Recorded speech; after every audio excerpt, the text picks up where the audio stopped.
کدوم خونه را برای 1 سال قرنطینه با پارتنرت انتخاب میکنی؟ شماره 1. شماره 1ش بد نبود. شماره 2.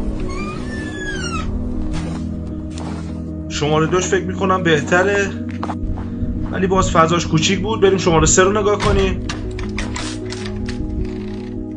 داخل شهره.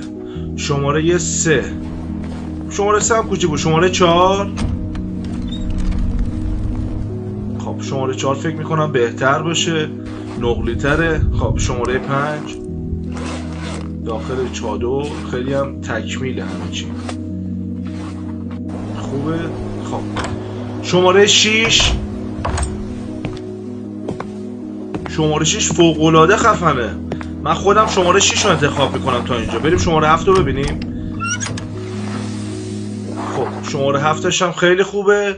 من شماره 6ش رو انتخاب کردم. همین الان تو کامنت ها بهم بگید کدوم انتخاب کردین.